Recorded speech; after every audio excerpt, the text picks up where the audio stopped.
Hello everyone, কেমন আছো তোমরা সবাই? আই হোপ অনেক বেটার আছো। আজকে অনেক সুন্দর একটি চাইনিজ ফ্যান্টাসি ড্রামা নিয়ে হাজির আই এম।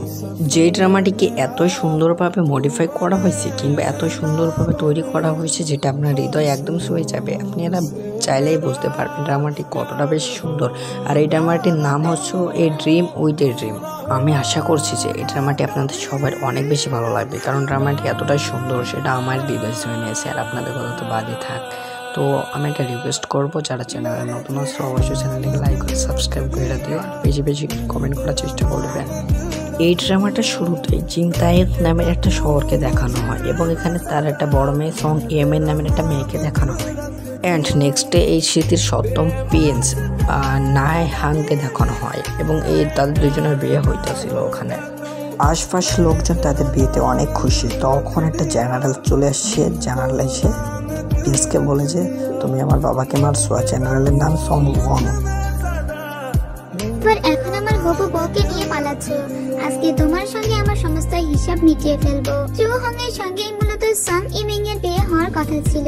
সং ইমেন বাইরে নেমে আসে আর চু হংকে বলে তুমি দয়া করে এখান থেকে চলে যাও আর আমাদের বিয়ের মাঝখানে বাধা হয়ে দাঁড়িও না। আমি সপ্তম প্রিন্সকে অনেক ভালোবাসি আর সেজন্য তাকে বিয়ে করতে রাজি হয়েছি। এর সাথে তোমার কোনো সম্পর্ক নেই। এই কথা শুনে সপ্তম প্রিন্স হাসে আর বলে তুমি আমাকে ভালোবাসো? ঠিক আছে, তাহলে আমি যেটা বলবো সেটা করবে তো? সং ইমিং তখন বলে অবশ্যই আপনি যেটা বলবেন সেটাই করব। ঠিক তখনই চু হং সপ্তম প্রিন্সকে মারতে যাচ্ছিল আর সং ইমিং সপ্তম প্রিন্সের হাতে থাকা তলোয়ার নিয়ে চু হংকে মেরে দেয় আর বলে যে আমি তোমাকে বলেছি এখান থেকে চলে যেতে, কিন্তু তবুও কেন তুমি এখানে বাধা সৃষ্টি করছো? সপ্তম প্রিন্স এটা দেখে হাসে আর ওর হাতে তলোয়ার দিয়ে সং ইমিংকে স্ট্যাব করে। আর সং ইমিংকে স্ট্যাব করতে দেখে চু হং এবার নানহেংকে স্ট্যাব করে। ওরা তিনজনই তিনজনকে স্ট্যাব করে আর তিনজনকে এমন ভাবে আরো ডিপলি স্ট্যাব করছিল আর বলছিল যে আমরা তাহলে সবাই একসাথে মারা যাব। ঠিক তখনই দেখা যায় ওরা তিনজন ঘুরতে থাকে আর একটা বাচ্চা এই দৃশ্য দেখে বলে ওরা তিনজন এভাবে ঘুরছে কেন? আর সাথে সাথেই দেখানো হয় এটা মূলত একটা স্ক্রিপ্ট ছিল, একটা ড্রামার স্ক্রিপ্ট। এখানে আমরা বেশ কয়েকজনকে দেখতে পাই, যেখানে নায়িকা ছিল, নায়ক ছিল, সাইড নায়ক ছিল, তারপরে প্রডিউসার ছিল, স্ক্রিন রাইটার ছিল, মানে সবাই ছিল। তো এরা আলোচনা করছিল যে এই ড্রামার স্ক্রিপ্টটা তো খুবই নগণ্য মানের, কারণ একটা ড্রামায় এভাবে যদি নায়ক নায়িকা এবং সাইড নায়ক তিনজনই মরে যায় তাহলে ওই নাটকের আর বাকিটা থাকেই বাকি। আর তার উপর নায়ক কেন এত কথা বলবে? নায়ক থাকবে অ্যারোগেন্ট, চুপচাপ, সে কম কথা বলবে। তো এখানে একজন মিস বলে যে আমার স্ক্রিপ্টটা পছন্দ হয়নি, কারণ এখানে নায়ক অনেক বেশি কথা বলেছে। তাই স্ক্রিপ্ট রাইটারকে বলে যে পুনরায় যেন গল্পটা আবার লেখা হয়, কিন্তু সবাই শেষমেশ এটাতেই মত দেয় যে না, এই গল্প অনুযায়ী ড্রামাটা হবে। নায়িকাকে দেখতে পাই সে খুব সাধারণ একটা জীবনযাপন করে। সেদিন বৃষ্টি হচ্ছিল, তারপরে সে বাড়িতে আসে আর তার কাছে ওই যে স্ক্রিপ্টটা ছিল। ও বলে যে ঠিক আছে একটু বসে পড়ি যে স্ক্রিপ্টটা আসলে কেমন। এরপরে ও স্ক্রিপ্ট পড়তে শুরু করে, যেখানে হাইলাইটিং সিনগুলো ছিল সেগুলোই পড়ছিল। তো এখানে একটা এপিসোডে এরকম একটা সিন আছে যে নায়িকা পানিতে পড়ে যাবে ইম্পেরিয়াল গার্ডেনের পাশে যে পুলটা আছে সেখানে। আর ঠিক তখন নায়ক নানহেং গিয়ে ওকে বাঁচিয়ে নিয়ে আসবে। নানহেং এর গায়ে যে রূপ থাকবে সেই রূপটা আবার নায়িকাকে পরিয়ে দেবে আর এতে সবাই আবেগ আপ্লুত হয়ে যাবে। এই স্ক্রিপ্ট পড়ে সং বলে সেই তথাকথিত রোমান্টিক সিন আর কি। যাই হোক, আরেকটা স্ক্রিপ্ট পড়তে শুরু করে ও, যেখানে একটা ফেস্টিভ্যালের মোমেন্ট দেখানো হয়। সেখানে আগুন লেগে গিয়েছিল, একটা বাচ্চা ছেলেকে বাঁচাতে আসে সং ইমিং। ঠিক তখনই ওর গায়ের উপরে পড়ছিল অনেক বড় একটা আগুনের পাল্লা। ঠিক তখনই কেমন একটা তেজে ঘোড়ার মতো ছুটে যায় নায়ক আর সোজা গিয়ে ওর ভিতর থেকে নায়িকাকে উদ্ধার করে নিয়ে বাইরে চলে আসে। আর নায়িকা এটা আবেগ আপ্লুত হয়ে যায় আর নায়ককে বলে আপনি ঠিক আছেন তো? আপনাকে ছাড়া আমি বাঁচব না, আমি আপনাকে অনেক ভালোবাসি, এটা বলে জড়িয়ে ধরে। এই দৃশ্য পড়ে সং বলে আরে বাবা, নায়কের দেখছি সুপার ন্যাচারাল পাওয়ার আছে। যাই হোক, পরে ও আরো একটা সিন পড়তে শুরু করে, যেখানে আমরা সং ইমিংকে দেখতে পাই ওর আজকে বিয়ে হওয়ার কথা ছিল। ওর বাবা এসে ওকে বারণ করে, কিন্তু ও বিয়ে করতে চায় নানহেংকে। আর ওর বাবা ওর সঙ্গে চু হং এর বিয়ে দিতে চেয়েছিল, কিন্তু নায়িকা এতই জেদ ধরেছে যে ও নানহেংকে বিয়ে করবে। যদি এরকমই হয় তাহলে আর গল্প কিভাবে বা সামনের দিকে এগোবে? ও নায়ককে বিয়ে করে, মানে নানহেংকে বিয়ে করেছিল, কিন্তু একদিন তুষার স্নাত রাতে ও দেখতে পায় যে ওর স্বামী আর ওর স্টেপ বোন মানে ওর সৎ বোন, ওরা দুইজন সম্পর্কে লিপ্ত আছে। ও ওদের দুজনকে একসঙ্গে ধরে ফেলে। ওর বোন সাংহিতাংকে অনেক গালাগাল করে আর বলে তুমি কিভাবে আমার হাজবেন্ডের সঙ্গে এরকম করতে পারো, এবং ওর এতটা কষ্ট লেগে যে ওর বোনের কাছে যায় আর ওর বোনকে একটা থাপ্পড় দেয়। এটা দেখে নানহেং আবার সংকে একটা থাপ্পড় দিলে সং নিচে পড়ে যায় আর ও প্রচন্ড কষ্ট পায়। নানহেং তখন বলে আমি শুধু সং ইতংকেই ভালোবাসি। এটা দেখে মানে এই স্ক্রিপ্ট পড়ে নায়িকার মাথা পুরো গরম হয়ে যায় আর বলে এরকম পরকীয়ার সম্পর্ক আছে এর ভিতরে, নায়কের ক্যারেক্টারেই তো সমস্যা। এরপরে ও আরো একটা সিন করতে থাকে যেখানে অনেক তুষার স্নাত একটা রাত ছিল। নায়িকা খুব মন খারাপ করে হেঁটে যাচ্ছিল। ঠিক তখনই নায়িকাকে কেউ একজন কিডন্যাপ করে আর সঙ্গীতংকেও কিডন্যাপ করা হয়েছিল। মানে ওদের দুই বোনকে কিডন্যাপ করা হয়েছিল নানহেংকে একটু কবজা করার জন্য। নানহেংকে ভয় দেখানো হয় আর বলা হয় একটা হলো তোমার প্রেমিকা আর একটা হলো তোমার বউ, তুমি যদি আমাদের সাথে আপোষ করে নাও তাহলে তোমার বধূকে এবং তোমার প্রেমিকাকে দুজনকেই ছেড়ে দিব। কিন্তু নানহেং ছিল পুরোই অন্যরকম মানুষ, ওকে কেউ একটা ভালো করে চিনতে পারেনি, সে অনেক বেশি নিষ্ঠুর। নানহেং তার সৈন্য নিয়ে এখানে এসেছিল আর তার সৈন্য দিয়েই ওদের দিকে ও অতর্কিত ভাবে ধনুক চালাতে শুরু করে। এতে ওর স্ত্রীর গায়ে একটা তীর লাগে, কিন্তু অন্যদিকে ওর প্রেমিকা অর্থাৎ সঙ্গীতাং ওখান থেকে ঝাঁপিয়ে নিচে পড়ে আর নানহেং গিয়ে ওকে ধরে ফেলে। তো সঙ্গীতাং এর কিছু হয় না, কিন্তু সং ইমিং এর বুকে অলরেডি তীর ধনুক লেগে গিয়েছে আর ও মনের কষ্টে উপর থেকে নিচে ঝাঁপ দেয়। কিন্তু ও মরে গেলেও নানহেং এর কিছুই যায় আসে না। এই দৃশ্য পড়ার পরে নায়িকা বলে এরকম একটা সিন যদি থাকে তাহলে এই ড্রামার হলোইটা বাকি, যদি নায়িকায় মরে যায় আর ওর বোনের সঙ্গে যদি নায়িকা জোড়া লেগে যায়। পরে আরেকটা সিনে দেখা যায় যে নায়িকা মরে যায়নি, নায়িকা কানা হয়ে গিয়েছে এবং বেঁচে আছে। ওই সিনটা পড়ে সং বলে কি, তার মানে নায়িকা মরে যায়নি, সে আবার জীবন্ত লাশ হয়ে বেঁচে আছে, এই কেমন ধারার স্ক্রিপ্ট রে ভাই। ঠিক তখন অনেক ঝড় উঠেছিল আর সং ইমিং গিয়েছিল জানালাটা দিয়ে আসতে, কিন্তু তখনই দেখা যায় হঠাৎ করে কিছু একটা হয়ে যাচ্ছে আর ওকে সময় টেনে নিয়ে যাচ্ছে আর ও চলে এসেছে সেই স্ক্রিপ্টের ভিতরের দুনিয়ায়। ওর যখনই জ্ঞান ফেরে তখন ও দেখে যে ও সম্পূর্ণ অন্যরকম পোশাক পরে বসে আছে আর ওর চারপাশটা অন্যরকম। ও বুঝতে পারে যে ও কোনো স্বপ্ন দেখছে, কিন্তু স্বপ্নের ভিতরে এত টাকা এত সোনা গহনা, এটা দেখে ও বলে স্বপ্নের ভিতরে যদি আমি এত সোনা গহনার মালিক হয়ে যাই তাহলে এই স্বপ্ন আমি ভাঙতেই চাই না। ঠিক তখনই কিছু দাসী ওর সামনে আসে। ও বলে বাহ, আমার স্বপ্নের ভিতরে কতগুলো দাসী আমার হয়ে কাজ করে। এরপরে ও দৌড়ে বাইরে চলে আসে আর দেখে স্ক্রিপ্টে ও যা যা পড়েছিল এখানে ঠিক তাই তাই, ও সম রেসিডেন্সে আছে। ও তখন মনে মনে বলে আমি কি স্ক্রিপ্টের ওয়ার্ল্ডে চলে এসেছি নাকি, আমি কি সত্যি স্বপ্ন দেখছি না। তখন ওর দাসী সে আসে আর বলে আপনি স্বপ্ন কেন দেখবেন, আপনি তো এখন জেগেই আছেন আর আজকেই আপনার বিয়ে। ও বলে কি বিয়ে, নানহেং এর সঙ্গে? ও এই বিয়েটা করতেই চাচ্ছিল না এবং এখান থেকে পালিয়ে যাচ্ছিল। সে তখন বলে নানহেং এর সঙ্গে কেন আপনার বিয়ে হবে, আপনার বিয়ে তো চুহং এর সঙ্গে ঠিক হয়ে আছে। নায়িকা তখন বলে ঠিক আছে তাহলে আমি বিয়েটা করব, কারণ চুহং খুব ভালো একটা ছেলে। ওর বাবা ওর প্রতি খুবই খুশি হয় যে ওর চুহংকে বিয়ে করতে রাজি হয়েছে। ওর বাবার কাছ থেকে বিদায় নেয়। তখন ওর স্টেপ মাদারকে দেখানো হয়। ও তখন বলে ও আচ্ছা স্ক্রিপ্টের স্টেপ মাদার তাহলে এই, আর সং ইতাং মানে ওর সৎ বোনকেও দেখানো হয়। এবার ও বলে ঠিক আছে এদের সঙ্গে একটু কথা বলে। এরা ওকে খোঁচা দিয়ে কথা বলে, কিন্তু ও ওদের খোঁচার উত্তর দিয়ে দেয়। এরপরে ও বিয়ে করতে চলে যায়। এখন ও খুব খুশি খুশি মনেই বিয়ে করছিল। তো চুহং ওকে নিতে আসে। ও চুহংকে অনেক ভালোবেসেই বিয়ে করছে, কারণ স্ক্রিপ্টে ও পড়েছিল নানহেং একটা শয়তান এবং নানহেং অনেক খারাপ একটা মানুষ, ওকে বারবার মারতে চায়। সেজন্য ও চুহংকে এত খুশি মনে বিয়ে করছে। পালকি করে যেতে যেতে ও বাহিরে মুখ বাড়িয়ে সবাইকে হাই দিতে লাগে আর দেখে যে এটা অনেক বড় পরিসরে একটা বিয়ে হচ্ছে। তখন আমরা সেই ছেলেটিকে দেখতে পাই যার হাতে 3টা মিষ্টি ছিল। ও মিষ্টি খাচ্ছিল আর বলছিল বাহ বউটা দেখতে অনেক সুন্দর। ওই ছেলেটাকে কিন্তু আমরা ওই যে স্ক্রিপ্টে একটা সরকার হাতে দেখেছিলাম। ঠিক তখনই বিয়ের পালকিতে ডাকাত এসে আক্রমণ করে আর দেখা যায় পালকি নিচে পড়ে পালকির উপরের যে অংশ ছিল সেটা নায়িকার মাথার উপরে পড়ে আর নায়িকা মরে যায়। কিন্তু সাথে সাথে নায়িকা আবারও বেঁচে উঠেছে এবং আবারও বিয়ের দিন সকালবেলা চলে এসেছে। ও বলে কি হলো, আমি আবারও এখানে কিভাবে ফেরত এলাম। ঠিক তখনই ওর সামনে ওর দাসীরা আসে আর বলে আজকে আপনার বিয়ে, আপনি উঠুন এবং তৈরি হয়ে নিন। ওর দাসীদের বলে আমার না বিয়ে হয়ে গেল, আমি তো মরে গেলাম। কিন্তু না, পুনরায় দেখা যায় সেই সব দৃশ্যই ঘটছে। ও তখন বলে লাইফ আমাকে আরেকটা চান্স দিয়েছে, তাই উপরের অংশটা এবারও খুব ভালোভাবে বেঁধে নিয়ে এসেছিল এবং ওটা ধরেই পালকির ভিতরে বসেছিল। ও বলে এবার আর আমার মৃত্যু হবে না, আমি তো চুহংকে এবার বিয়ে করবই করব। এবং আবারও ও সবাইকে টাটা বাই বাই করতে করতে যাচ্ছিল। এবার আমরা ওই পিচ্ছি ছেলেটিকে দেখি, ওর হাতে এবার 2টা মিষ্টি ছিল আর ওর মাকে বলছিল এই মেয়েটি আবার কেন বিয়ে করছে, কিন্তু বউ সত্যি দেখতে অনেক বেশি সুন্দর। আর ওই ছেলের মুখে এই কথা শুনে ওর মা মুখটা চেপে ধরে বলে, এসব তুমি কি বলছো?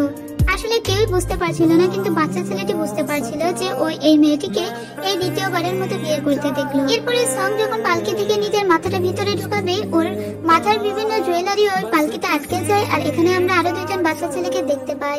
ও নিজের জুয়েলারি কোনোভাবেই পর্দা থেকে ছাড়াতে পারছিল না। একটু আগে আমরা যে দুটো ছেলেকে খেলতে দেখেছিলাম, তারা হঠাৎ করে দৌড়ে এই সোলজারদের সামনে দিয়ে যাচ্ছিল।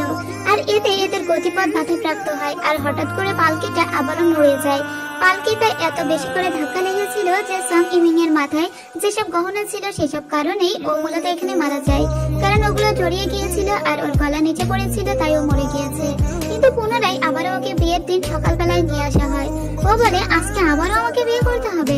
ঠিক আছে, জীবন আমাকে যতবার সুযোগ দেয় আমি ততবার চুহানকে বিয়ে করব।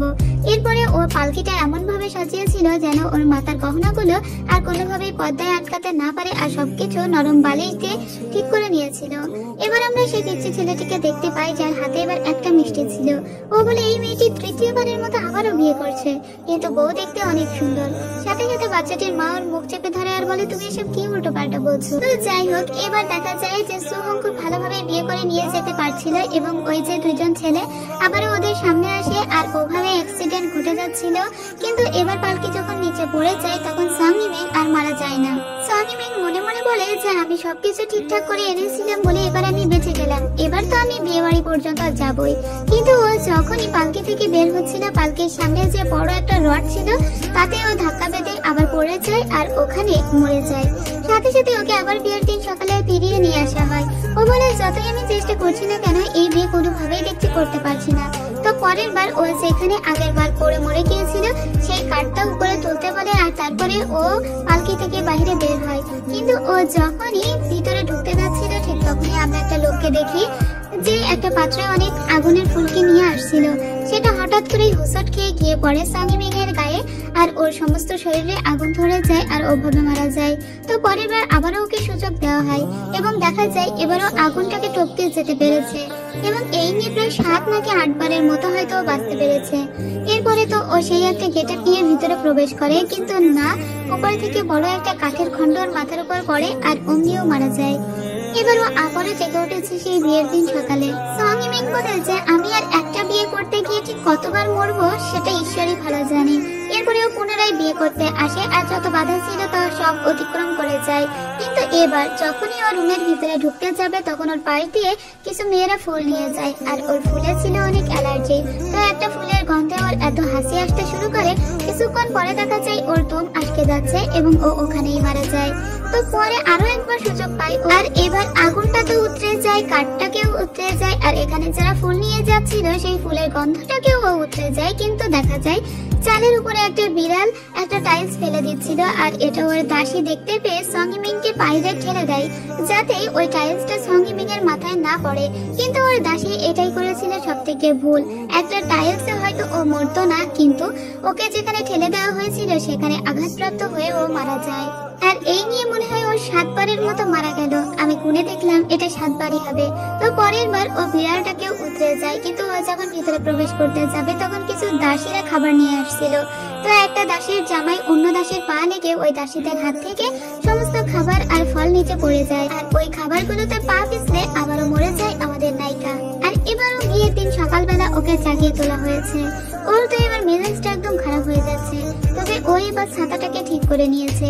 এবার যখন ওরা ফলগুলো ফেলে দিচ্ছিল ঠিক তখনই ও ছাতা দিয়ে আটকে নেয়, এবং এবারের মৃত্যুটাকে ও কোনো রকমে ওভারকাম করে যায়। এরপরে যখন ও ভিতরে প্রবেশ করে ঠিকঠাক ভাবে তখন ও মনে করেছিল সাকসেসফুল হয়ে গিয়েছে। তবে প্রবেশ করার পরপরই ওকে একটা ওয়াইন দেওয়া হয়, যেটা খাওয়ার পরে বুঝতে পারে ওয়াইনের ভিতরে বিষ ছিল, আর সে কারণে খাওয়ার কিছুক্ষণ পরেই ওর ভীষণ কষ্ট হতে শুরু করে, আর কিছুক্ষণের ভিতরেই ও মরে যায়। এই নিয়ে 9 বারের মতো মরে গেল, বিয়েটা ওর আর হলো না। পরের দিন সকালবেলা ওর আবারও দেখা যায় ঘুম ভেঙে গিয়েছে, তবে এবার ওর বিয়ের দিন সকালবেলা ও ফিরে আসেনি। ও ফিরে এসেছে বিয়ের প্রায় 6 মাস আগে। 6 মাস আগের ঘটনা থেকে কাহিনী শুরু হয়েছে। ওর দাসীদের ও বলে আমার আজকে বিয়ে। ওর দাসীরা বলে আপনার বিয়ে কেন হবে, আপনাদের জোহংয়ের সঙ্গে বিয়ে ঠিক হয়ে আছে, কিন্তু এখনো বিয়ে তো হবে না, এখনো 6 মাস বাকি আছে। ও বলে ঠিক আছে, তাহলে এই কয়েকদিন আমি একটু বিলাসী জীবন যাপন করে নিই। এরপরে ও খাওয়া দাওয়া করতে থাকে, আমোদ ফুর্তি করতে থাকে। একদিন গোসল করতে করতে ও একটা আঙুর করছিল। তাই ও সবাইকে বারণ করে দেয় যে এই জিন ডাইনেস্টিতে এমন কোনো আঙ্গুর থাকতেই পারবে না যার ভিতরে বীজ থাকতে পারবে। মানে ও এভাবেই আর কি জীবনযাপন করছিল। তো আজকে ওর দাসীদের ও বলে যে চুহং এখন কোথায় আছে, আর তোমরা সপ্তম প্রিন্সের সম্পর্কে কিছু জানো, তাকে নিয়ে আমাকে একটু কিছু বলো তো। তখনই নানহেংকে দেখানো হয়। নানহেং মূলত একটা বর্ডার এলাকায় তার সৈন্য নিয়ে বর্ডার পাহারা দিত। এই রাজ্যের 4টা বর্ডার ছিল, আর এই বর্ডারে পিং রং ব্যাটেল নামে একটা যুদ্ধ হয়েছিল। সঙ্গের দাসীরা বলে যে নানহেং এতটাই শক্তিশালী এবং তুখোড় যোদ্ধা যে ও সবাইকে হারিয়ে দিয়েছিল। ওই যুদ্ধে 3টা বর্ডার অলরেডি হেরে গিয়েছিল, মানে 3টা বর্ডার ওই যে বিপক্ষ সৈন্যদের কাছে হেরে গিয়েছিল, শুধু নানহেং এর বর্ডারটা বাকি ছিল, কিন্তু ও সেটাকে জিতিয়ে দিয়েছে। আর ওই 3টা বর্ডার হেরে গিয়েছিল নাকি সুহং এর কারণে। সুহং হলো রাজ্যের একজন জেনারেল, রাজ্যের সমস্ত আর্মিদের যে কমান্ডার সে হলো চুহং। নান ওকে ধরে এনেছে এই কারণে যে ওকে এই ব্লেমটা দেওয়া হচ্ছে ও শত্রুপক্ষের সাথে হাত মিলিয়েছে, না হলে সবাই মরে গেলে ও কিভাবে বেঁচে থাকতে পারে। এর জন্য নান ওর সৈন্যদের বলছিল যেন ওর এক্ষুনি কর্তন করে দেওয়া হয়। ঠিক তখনই আমরা নানহিং এর ছোট ভাই মানে অষ্টম প্রিন্স নানরুইকে দেখতে পাই। সে এসেছিল ক্যাপিটাল থেকে। এটা যেহেতু বর্ডার এলাকা, তো এখানে আসা হয়েছে শুধুমাত্র চুহংকে বাঁচিয়ে নিয়ে যাওয়ার জন্য। চুহং আবার এদের চাচাতো ভাই। তো নানরুই এসে বলে যে রাজা বলেছে চুহংকে ছেড়ে দিতে। তখন নানহেং বলে যে রাজাকে বলেছে, তাই ইম্পেরিয়াল এডিক্টটা কোথায় সেটা আমাকে দেখাও। ঠিক তখনই আমরা সং উটিকে দেখতে পাই। এটা হলো সং ইমেং এর বাবা। এই সং ইমেং এর বাবার আবার কিন্তু রাজার সাথে খুবই ভালো সম্পর্ক, আর রাজা সবসময় চায় যেন সুহং এর কোনো ক্ষতি না হোক। রাজা বা নানহেংকে সহ্য করতে পারে না। তো সং উদি এখানে একটা ইম্পেরিয়াল এডিক্ট নিয়ে এসেছিল। রাজা জানিয়েছে যদি চুহং কোনো অন্যায় করেও থাকে তাহলেও যেন তাকে ক্যাপিটালে ফিরিয়ে নিয়ে আসা হয়, আর এখানে তার ইনভেস্টিগেট করা হয়, যেন সাথে সাথেই তাকে মৃত্যুদণ্ড দেওয়া না হয়। নানহেং বলে ঠিক আছে, তাহলে চুহংকে যেহেতু আমরা ধরেছি তাই আমরাই ওকে ক্যাপিটালে ফিরিয়ে নিয়ে যাব। তাই এভাবেই মূলত ক্যাপিটালে প্রবেশ করেছে নানহেং, কারণ তার বাবা তাকে বর্ডার এলাকা পাহারা দেওয়ার জন্য পাঠিয়ে দিয়েছে সেই ছোট্টবেলা থেকে। তারপরে সে আর এই ক্যাপিটালে ফিরে আসেনি। কিন্তু নানহেং শুধুমাত্র চুহংকে এই কারণেই ধরেছে যাতে সে বর্ডার এলাকা ছেড়ে ক্যাপিটালে ফিরে আসতে পারে। ওর বাবা সবসময় নানরুইয়ের প্রতি একটু বেশি সদয় ছিল। এই শহরের সব লোকজন মনে করে নানহেং একটা গড অফ ডেথ, মানে সে শুধুমাত্র রক্তধারাতেই জন্মগ্রহণ করেছে। সুহংকে যখন ক্যাপিটালে ফিরিয়ে নিয়ে আসা হয় তখন ওর সৈন্যরা অনেক কান্নাকাটি করে। উপর থেকে আমরা দেখতে পাই কিছু লোক ক্যাবেস্টারে ছুড়ছিল নানহেংকে উদ্দেশ্য করে, আর সেগুলো সব লেগেছে নানহেং এর যে জেনারেল ফুকই তার মাথায়। যাই হোক, একটু পরে আমাদের রাজাকে দেখানো হয়। রাজা দুই চোখে সপ্তম প্রিন্সকে সহ্যই করতে পারে না। তবে সপ্তম প্রিন্সের মায়ের একটা আলাদা রেপুটেশন আছে, তাই রাজা সপ্তম প্রিন্সকে আর তার মায়ের পরিবারকে অনেক বেশি ভয় পায়। তো প্রথম এই নানহেং এসে তার বাবাকে কুর্নিশ করলেও তার বাবা কোনো উত্তরই করে না। নানরুই বলে যে বাবা ভাই এসেছে, তার সঙ্গে কথা বলবে না।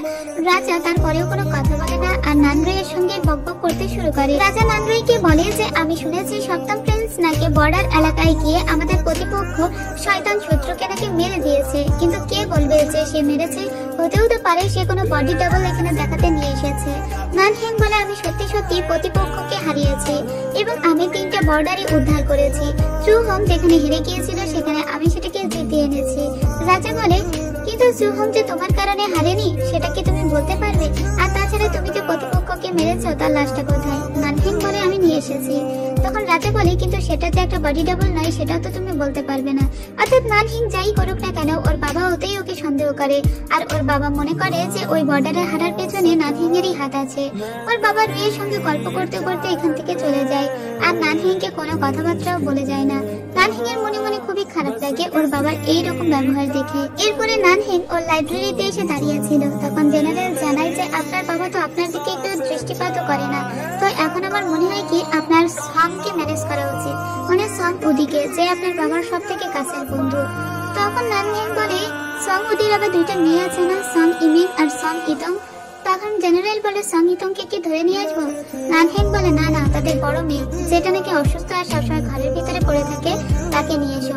এদিকে সং ইমিংকে দেখানো হয়। সং ইমিং এই স্ক্রিপ্টে যেগুলো আইকনিক সিন ছিল সেগুলো সব একটা বোর্ডে লিখে রাখছিল। ঠিক তখনই ওর 2 দাসী এসে জানায় যে আপনাকে সপ্তম প্রিন্স দেখা করতে বলেছে আগামীকাল একটা ফেস্টিভ্যাল হবে রাজ্যে, সেখানে আপনাকে যেতে বলেছে। কিন্তু এই কথা শোনার সাথে সাথেই সং ইমিং বলে যে আমি সেখানে কোনোভাবেই যাব না। আর এদিকে স্ক্রিপ্টের পরবর্তী ঘটনা কোনটা ঘটবে সেটা দেখানো হয়। যাই হোক, ও কল দিয়ে যাবে না এবং ওই দাসীদের বলে দেয় যে সপ্তম প্রিন্সকে জানিয়ে দাও যে আমি মরে যাচ্ছি, আমি অনেক অসুস্থ। কিন্তু না, এখানে দুইজন দাসী আসে আর জোর করে ওকে ধরে ওকে সাজিয়ে গুজিয়ে দেয় আর তারপরে গ্যারেজে তুলে দেয়। কিন্তু গ্যারেজ থেকে ও নামতে চাইছিল না, তবে গ্যারেজের যেসব সৈন্য ছিল তারা ধরে এবং ওকে প্রায় পাচাগোলা করে নিয়ে সোজা সপ্তম প্রিন্সের কটেজে চলে আসে। তো জেনারেল তখন সপ্তম প্রিন্সকে জানাতে আসে যে এখানে চলে এসেছে সং ইমিং, কিন্তু সে একেবারেই আসতে চাচ্ছিল না, তাকে জোর করে নিয়ে আসা হয়েছে। আর এবার নানহিং বলে কাহিনীটা এবার শুরু হবে। আমরা নানরুইকে দেখতে পাই আর তার গার্ডকে দেখতে পাই। নানরুই নিজেকে বলছিল আমি যে হ্যান্ডসাম, আজকে মেয়েরা দেখে তো আমার দিক থেকে চোখে সরাতে পারবে না, কিন্তু কোনো মেয়ে ওকে পাত্তাই দিচ্ছিল না। কিছুক্ষণ পরে ও সং ইতংকে দেখে আর ওকে দেখে ক্রাশ খেয়ে যায় আর বলে এরকম সুন্দর মুখ দেখলে তো আমার সমস্ত অসুস্থতা দূর হয়ে যায়, আমার বুক হাসিতে ভরে ওঠে। এইসব বলে হা করে সং ইতংয়ের দিকে তাকিয়ে থাকে। এদিকে সং ইমিংকে দেখতে পায় ও কোনোভাবেই সপ্তম প্রিন্সের সঙ্গে তো দেখা করবে না, তাই এখান থেকে পালানোর চেষ্টা করছিল। কিন্তু গার্ডেরা ওকে ধরলে ও বলে দেখো ভাই, আমার আজকে ডায়রিয়া হয়েছে এবং আমি কোনোভাবেই সপ্তম প্রিন্সের সঙ্গে দেখা করতে যেতে পারবো না। কিন্তু গার্ডেরা তাও ওকে জোর করতে লাগে আর বলে আপনাকে তো যেতেই হবে। আর এদিকে আমরা আবার নানরুইকে দেখতে পাই ও সং ইতংয়ের সঙ্গে একটু ফ্লার্টিং করতে এসেছিল। যে ফুল নিয়ে এসেছিল সং ইতং সেটা পছন্দ করে না, তাই নানরুই এত ফুল ওর সামনে এনে হাজির করে, কিন্তু একবারও সং ইতং একটা ফুলও পছন্দ করে না আর বলে ফুলই আমি পছন্দ করি। এদিকে সং ইমিংকে ধরে নিয়ে যাওয়া হচ্ছিল সপ্তম প্রিন্সের কাছে। ও খুব মন খারাপ করে হাঁটতে লাগে। ঠিক তখনই ও দেখতে পায় রুরুকে। আর এই রুরু ওই স্ক্রিপ্টের ভিতরে একটা শয়তান মেয়ে, মানে যে সবসময় খারাপ ব্যবহার করতো সং ইমিং এর সঙ্গে। স্ক্রিপ্ট অনুযায়ী এ কিন্তু সং ইমিংকে অনেক ছোট করে কথা বলতো আর সং ইমিংকে একটা অন্ধকার ঘরে একবার আটকেও রেখেছিল। তো ও এখন এই সুযোগটাই কাজে লাগানোর চেষ্টা করছিল। সং ইমিং রুরুকে এসে বলে তুমি তো আমাকে সহ্যই করতে পারো না, সবসময় ওকে ছোট করে দেখো,